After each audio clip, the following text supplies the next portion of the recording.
পাবনার ঈশ্বরদীর পাকশীতে 7 দিনব্যাপী বৃক্ষরোপণ কর্মসূচির উদ্বোধনকালে বিএনপির কেন্দ্রীয় নেতা সিরাজুল ইসলাম সরদার বলেছেন, অবৈধ অর্থ বা পেশিশক্তি ছাড়া রাজনীতিতে টিকে থাকার একমাত্র উপায় হলো জনসম্পৃক্ততা ও নৈতিকতা। বুধবার সকালে পাকশী গোলঘর চত্বরে আয়োজিত অনুষ্ঠানে তিনি একথা বলেন। প্রধানমন্ত্রী তারেক রহমানের ঘোষিত দেশব্যাপী 25 কোটি বৃক্ষরোপণ কর্মসূচির অংশ হিসেবে আয়োজিত এই অনুষ্ঠানে সভাপতিত্ব করেন পাবনা জেলা বিএনপির সাবেক মৎস্য বিষয়ক সম্পাদক আবুর রশিদ সরদার।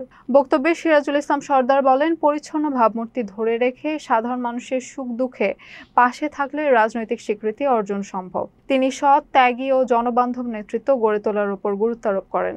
অনুষ্ঠানে বিএনপির বিভিন্ন পর্যায়ের নেতাকর্মীরা উপস্থিত ছিলেন। পরে পাকশী বিএনপি অফিস, শহীদ মিনার চত্বর, গোলঘর এলাকা ও পাকশী রিসোর্ট প্রাঙ্গণে বৃক্ষরোপণ এবং চারা বিতরণের মাধ্যমে কর্মসূচির উদ্বোধন করা হয়।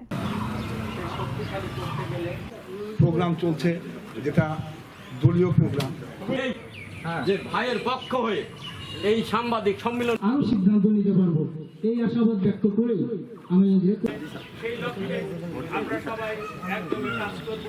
মিটিং হয়, আইন শৃঙ্খলা মিটিং হয় এবং সেখানে আমাদের নেতা সিদ্ধান্ত সমাবেশ হয়ে গিয়েছে। আমরা সহসা ইউনিয়নে বলার অনেক কিছুই ছিল।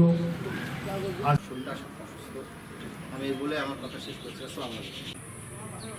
প্রস্তাবিত ঈশ্বরদী উপজেলা শাখা কমিটির যে কথা আসছে কমিটির মাধ্যমে একটা কমিটি দিয়ে এটা দুলাল ভাইয়ের এই কথা আমি সদস্য সভাপতি সকল সভাপতি সবাই মিলে আমরা একটা সুন্দর একটা বৃক্ষরোপণ কর্মসূচি যাতে হয়। কোন কর্মসূচি সম্মানিত সভাপতি সাহেব, কর্মসূচি আজকের উপস্থিতি এবং প্রধান অতিথি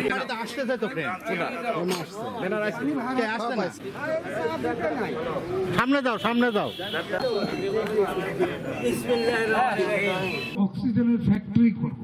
আমরা তো গাছ লাগাবো না, আমরা অক্সিজেনের ফ্যাক্টরি করব। এই গাছের থেকে অক্সিজেন আসে, মানুষ বেঁচে থাকে, আমরা মানুষের বেঁচে থাকার সহায়তা করবো। তা আপনারা সবাই আমরা এক্ষুনি শেষ করে ওদের সাথে দেখা করে আমরা আমাদের কর্মসূচিগুলো শেষ করব। সুন্দর ওখানে একটা গাছ লাগাবো। আমি একটা দেড়টন কন্ট্রাক্টের কথা বলতে পারি। আগামী দিনে এই শয়তান মুক্ত বিএনপি পাবনা জেলা হলে আমরা ছাড়াই বিএনপির নেতা অন্য শয়তানরা কোনো প্রেসিডেন্ট সেক্রেটারি হতে পারে। আর যারা হচ্ছে আমাদেরকে সন্দেহ করে তারা আসতে পারবে না। যারা আমাদেরকে দেখে কাসিমের মতো মাথা বের করে আমার কোন দিকে গেল, তারপর তো লোকজন থাকে না, তখন মাথা বের করে হাঁটা শুরু করে। কাসিমের এটা ক্যারেক্টার। কাসিম মার্কে বিএনপি আমরা আমাদের ভিতরে নিব না, কখনো না। সেটা হচ্ছে আল্লাহর ইচ্ছা।